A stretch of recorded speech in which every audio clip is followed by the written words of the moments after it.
નવી નવી રેસીપીઓ જોવા માટે મારી ચેનલ હર્ષા કુકિંગ ગુજરાતીને સબસ્ક્રાઇબ કરો અને લાઈક પણ આપો. હર્ષા કુકિંગ ગુજરાતી ચેનલમાં આપનું સ્વાગત છે.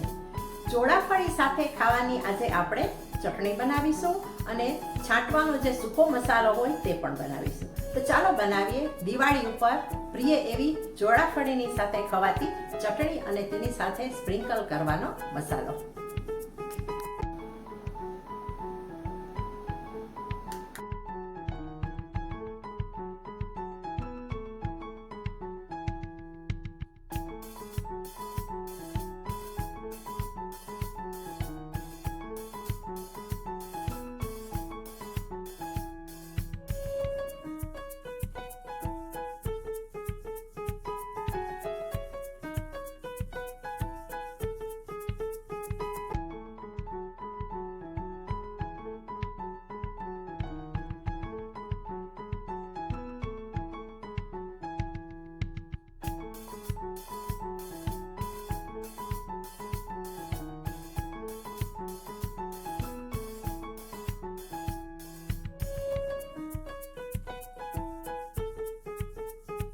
ચટણીમાં નાખવા માટેની લીલી પેસ્ટ આપણે તૈયાર કરી લીધી છે. જોઈ શકાય છે એકદમ સ્મૂથ આપણે પેસ્ટ બનાવી લીધી છે. હવે આપણે આ મિક્સર જારને સાઈડ કરીએ. ચણાનો લોટ લીધો છે તેને લઈએ આપણે. તેમાં પાણી એડ કરીને બેટર તૈયાર કરીએ.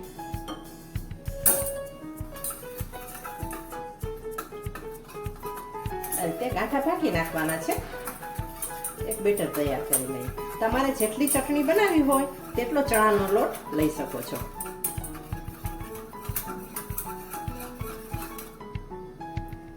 હવે એડ કરીએ અંદર મીઠું ટેસ્ટ મુજબ અને એક પિંચ હળદર. ફરીથી બધું મિક્સ કરી દઈએ.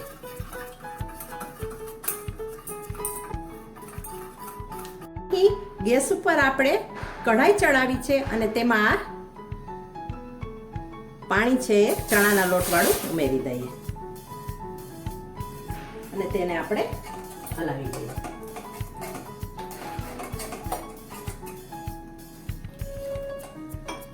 ચણાના લોટને આ રીતે આપણે ચડવા દઈએ, પણ ધ્યાન રાખીએ ગાંઠા ન થઈ જાય.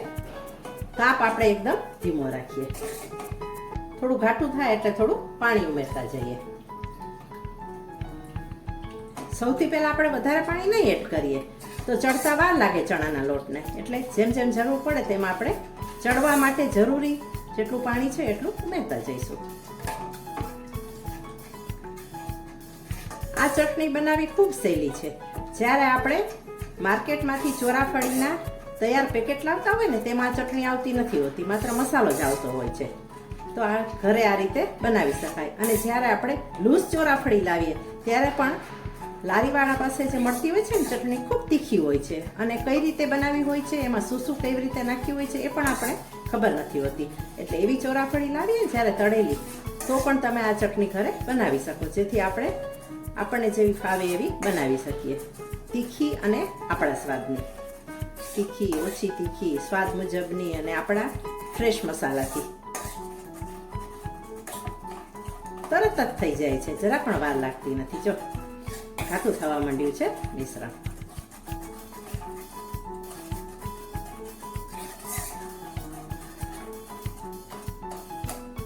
ગાંઠા ના રહે તેનું આપણે ધ્યાન રાખીએ.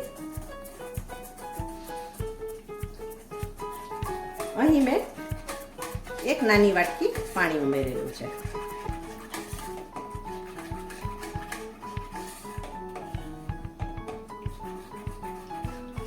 ઓછો ચણાનો લોટ હોય ને તો ચડતા વાર નથી લાગતી. થોડુંક વધારે માત્રામાં એકાદ વાટકો હોય તો થોડી વાર લાગે. આપણે 2 ટેબલ સ્પૂન જ દીધું છે એટલે 2 થી 3 મિનિટમાં તરત ચડી જશે લોટ.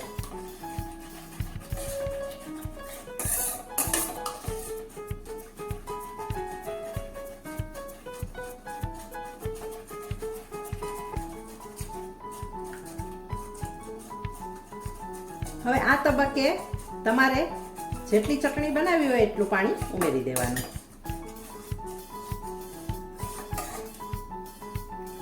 હું અહીં બીજી એક વાટકી પાણી ઉમેરું છું. ફરીથી આપણે ઉકળવા દઈએ.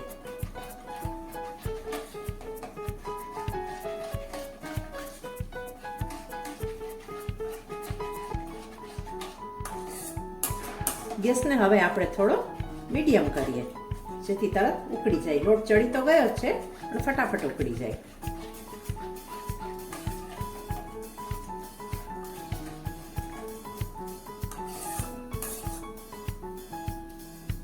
એક ઉભરો આપણે આવવા દઈએ. ચણાના લોટનું મિશ્રણ એકદમ ચડી ગયું છે, ઉભરો પણ આવી ગયો છે અને થીક પણ થઈ ગયું છે. કલર પણ સરસ આવી ગયો છે, જોઈ શકાય છે. હવે આપણે ગેસને બંધ કરીએ અને આ મિશ્રણને થોડું આપણે ઠંડુ થવા દઈએ. ચણાના લોટનું મિશ્રણ ઠંડુ થઈ રહ્યું છે ત્યાં સુધી આપણે ચોળાફળી ઉપર છાંટવા માટેનો સૂકો મસાલો તૈયાર કરીએ. એક બાઉલ લીધો છે, તેમાં આપણે 1 ટેબલસ્પૂન સંચળ, 1 ટેબલસ્પૂન શેકેલું જીરું અને 1 ટેબલસ્પૂન મરચાંની ભૂકી લીધી છે. હલાવી લઈએ એકદમ સારી રીતે.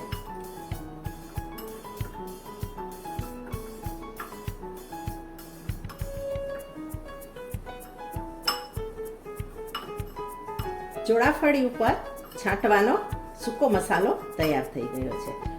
આ મસાલાને ચટણી સાથે પણ નાખી શકાય. જ્યારે આપણે ચટણી પીરસવામાં લઈએ આપણી વાટકીમાં ત્યારે આ રીતે ઉમેરી દઈએ તો સરસ લાગે ને થોડીક ચટણીમાં ટેંગીનેસ આવે, તીખાશ આવે અને સરસ લાગે ને સ્મેલ પણ સરસ આવે, સુગંધ સંચળ અને જીરાની.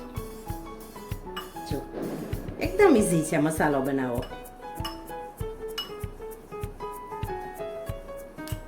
ચણાના લોટની જે કઢી એ મિશ્રણ તૈયાર કર્યું હતું તે હવે ઠંડુ થઈ ગયું છે. તેને આપણે આ તપેલીમાં એડ કરી દઈએ. હવે એડ કરી દઈએ મસાલાવાળી પ્યુરી.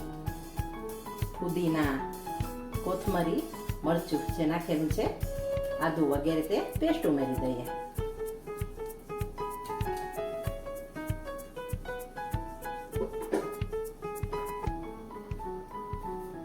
તેને આપણે સારી રીતે મિક્સ કરી દઈએ.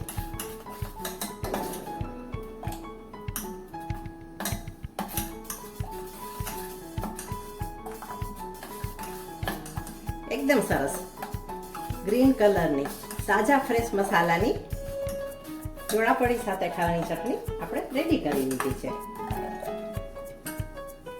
હવે જે આપણે મસાલો તૈયાર કર્યો છે એ થોડો આપણે ઉમેરી દઈશું અંદર. 1/2 ટીસ્પૂન. ફરીથી આપણે મિક્સ કરી લઈએ.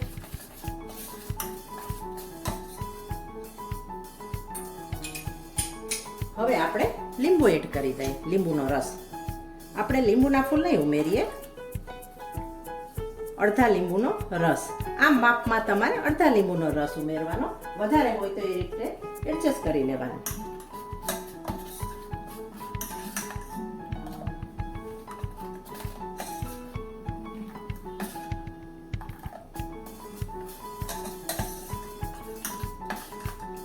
તૈયાર થઈ ગઈ છે ચોળાફળી સાથે ખાવાની એકદમ ગ્રીન કઢી કે ચટણી. ઘરના તાજા અને શુદ્ધ મસાલાથી બનેલ ચોળાફળી સાથે ખાવાની ગ્રીન ચટણી અને સ્પ્રિંકલ કરવાનો મસાલો બનીને તૈયાર છે. Thanks for watching.